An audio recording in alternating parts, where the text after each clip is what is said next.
Hi there, so this is the second video in the series of biological molecules, and this is on carbohydrates. This video is catered to students doing biology exams using the Edexcel specification and the IAL. So let's begin.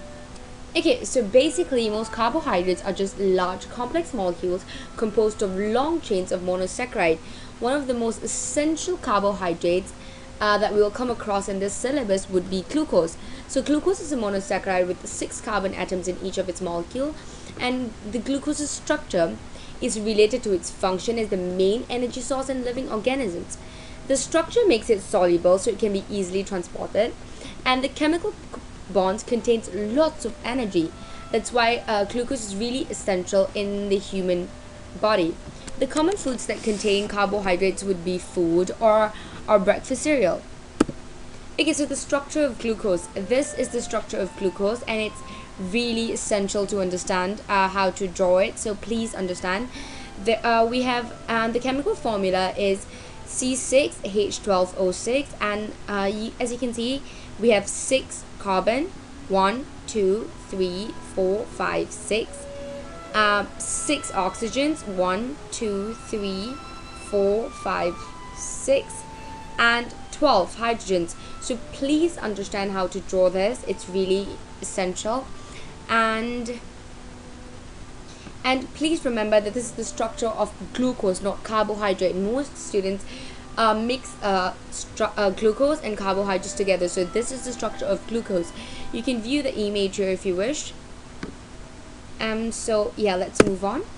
Okay, what's a monosaccharide? Monosaccharides are the simplest sugar. Monosaccharide means one or simple sugar. The most common monosaccharide that you need to know is glucose, and what you need to know about glucose is the fact that it's a monosaccharide with just 6 carbon atoms in each of its molecule. Then we have the disaccharide. Disaccharide are 2 monosaccharides joined together. Di means 2. So the disaccharides that you are expected to know are maltose, lactose, and sucrose. Maltose is alpha glucose plus alpha glucose in 1 to 4 glycosidic bonds. Lactose is beta glucose plus galactose in 1 to 4 glycosidic bonds. And sucrose is alpha glucose plus fructose in 1 to 2 glycosidic bonds. Then we have polysaccharide. Polysaccharides are formed when more than 2 monosaccharides are joined together. Poly means many or just more than 2, because if it's just 2, it's a disaccharide. So the polysaccharides that we need to know are amylose, that is just made of many alpha glucose in 1 to 4 glycosidic bonds. Then we have amylopectin, which is alpha glucose with 1 to 4 and 1 to 6 glycosidic bonds with lots of side branches. And lastly, we have glycogen, which is alpha glucose with 1 to 4 and 1 to 6 glycosidic bonds with even more side branches. Note, please memorize and understand this really well, as it always comes out in exam, be it an MCQ or a structured question, and it's commonly seen in A2 exams as well. The condensation reaction. All monosaccharides are joined together in a condensation reaction by glycosidic bonds. Hydrogen atoms on one monosaccharide bonds to a to the OH group of another monosaccharide, releasing a molecule of water. I'm sorry about the hydrolytic group. The reverse of condensation reaction would be hydrolysis reaction. It is where a molecule of water reacts with the glycosidic bond, breaking the monosaccharide apart.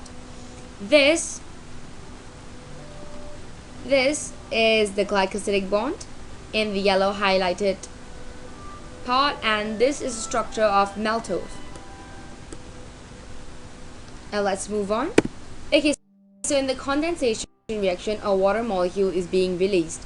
This is one alpha glucose, and this is another alpha glucose, and when you join together, you make a maltose, which is a disaccharide, and you can see that the H2O is released here.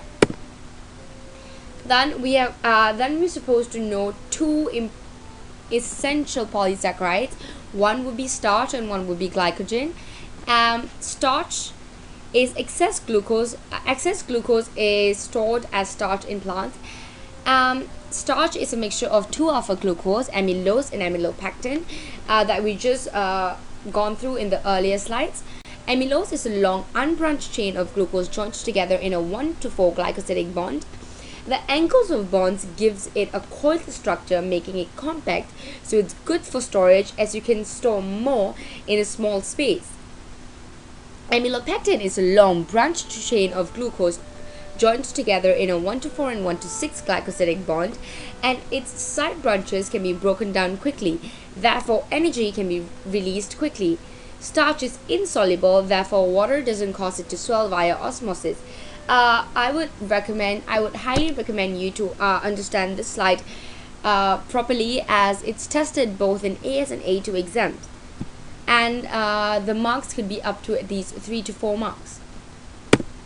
Then we have glycogen. This is also a polysaccharide that we went through in the earlier slides. Excess glucose is stored as glycogen in animals. Glycogen is a long branched chain of glucose with 1 to 4 and 1 to 6 glycosidic bonds with many side branches. The structure of glycogen is very similar to amylopectin, which is a polysaccharide that we went through in the earlier slides. Glycogen has lots of branches that allow the glucose to be released quickly. Glycogen is insoluble, so water doesn't cause it to swell via osmosis, and glycogen is a very large molecule, so lots of energy can be stored. Again, this is also a very essential slide, and it's tested in both AS and A2 exams, so please understand this really well. Tips: slides with the asterisk mark are very essential, as questions pertaining those slides are very common in both AS and A2 exams, and you can score up to 4 marks for those kind of questions. Do understand the difference between carbohydrate and monosaccharide, as students do confuse between monosaccharide and carbohydrate.